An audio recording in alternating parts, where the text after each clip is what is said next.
In this video, I'll talk about network address translation, how it works and why we need it. But first, let's hear a bit of backstory. Where do these little baby IP addresses come from anyways? Back in the late 70s, a couple of clever researchers were thinking about how long IP addresses should be. Why is this important? You have to consider that in every data packet we have to encode the sender IP and the receiver IP. If we only reserve a few bits to encode an IP address, we can keep packet sizes small. However, we'll also have few IP addresses to hand out to people. If on the other hand we choose to have lots of bits to encode an IP address, we'll have lots of IP addresses to hand out, but we'll also have huge packets, which increases the communication overhead. So as you can see, there's a bit of a trade-off going on here. You can either have small packets or lots of IP addresses. They ended up deciding that they'd go with 32 bits for an IP address. That left them with roughly 4.2 billion IP addresses. You have to consider that back then, the internet, which wasn't even called the internet back then, was just a toy for academics. It was definitely not meant for regular people like you and me. And that's what's known today as IP version 4. Now hang on a second, let's do a bit of math here. We have 4.2 billion IP addresses to hand out, but we also have 7 billion people living on this planet as of 2012. And also consider that each of those 7 billion people may want to use multiple devices to access the internet. So yeah, we have a bit of a problem on our hands. What are we going to do about this now? Because clearly having only 4.2 billion machines on the internet is not going to be an option. We have to figure something out. And there is a fix, but it's, as you'll see, a bit of a workaround. Let's keep it at that. There is in fact a way that we can keep using IP version 4 and get more machines onto the internet. Here's a typical home network setup. This is John's laptop. This is Jane's laptop, and this is Jane's smartphone. They're all connected to the home router. That home router, in its turn, is connected to the internet. Now when you register with your ISP, you get to use an IP address that is accessible throughout the internet, and that's assigned to your home router. So in this case, we have 12.13.14.15 assigned to the home router. This is a public IP address that theoretically anyone on the internet can send packets to. Our laptops and smartphone also get their own IP address, but instead of getting one of those 4.2 billion public IP addresses, they get a private IP address.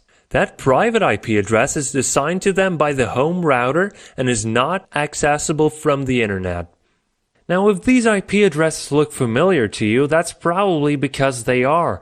This is one of two ranges that are reserved for private networks. All addresses starting with 192.168 are reserved for private networks, as well as all addresses that start with the number 10. You can use these IP addresses without having to worry that some random web server already uses that IP address. They can because it's specifically reserved for private networks. Now let's consider the connection from Jane's laptop for a second. Jane's laptop has an IP address of 192.168.1.3. Here's an example scenario where Jane's laptop wants to know what the current weather is in Texas, and to get this information, it will try to contact the server at 40.30.20.10 to get that information.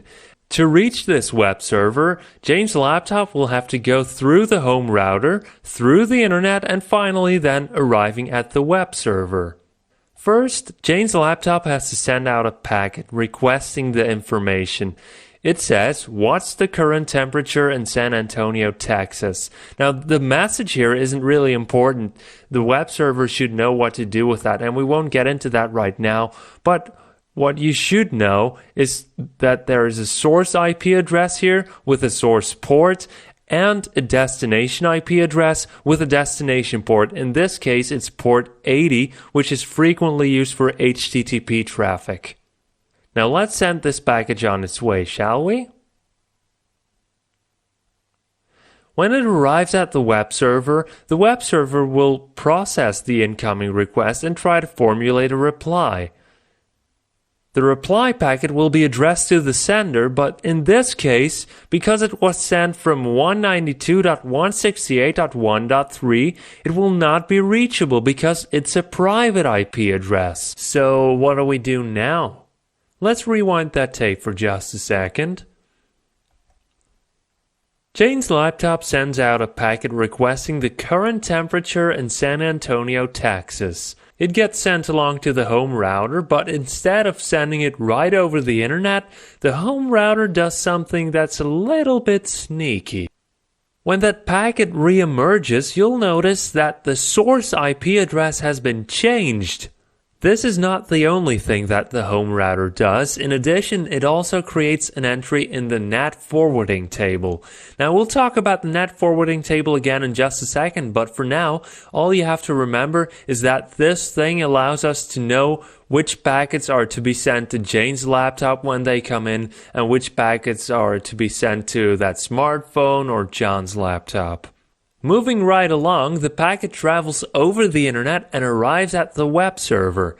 The web server will now create a reply packet and will notice that the destination IP address is no longer private. No, instead, it's sent to the public IP address of our home router on that specific port. Now that our home router has received the response, it's time for another tiny lie. It creates a packet that looks as if it was addressed from the web server directly to Jane's laptop, which is not what happened, but that's all Jane's laptop needs to know because it doesn't care about how it got there. It just wants to get the packet and get this over with. But how does it know where to send that packet it just received? The answer is in the NAT forwarding table.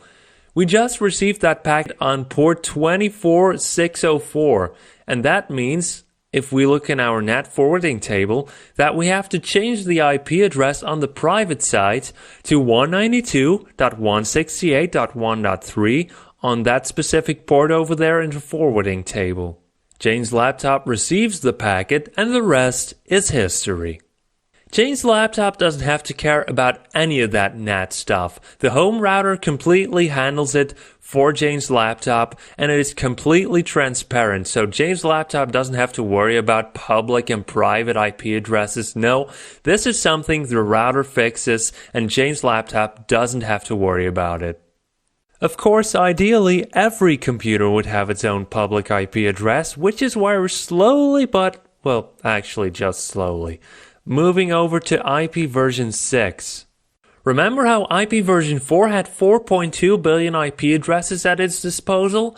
Well, IP version 6 has a lot more, and I do mean a lot, seriously. Try noting 34 and then followed by 37 zeros, and that's how much IPv6 addresses we have approximately. That is a lot. If we can give every computer its own public IP address, we won't be needing network address translation anymore. This means that routers can once again focus on their core business, which is routing packets, not doing awkward switcheroo tricks. Now, I can hear you saying, this is nice and all, but why haven't we switched yet? This IP version 4 thing is a mess. We only have 4.2 billion IP addresses, and NAT is clumsy as hell.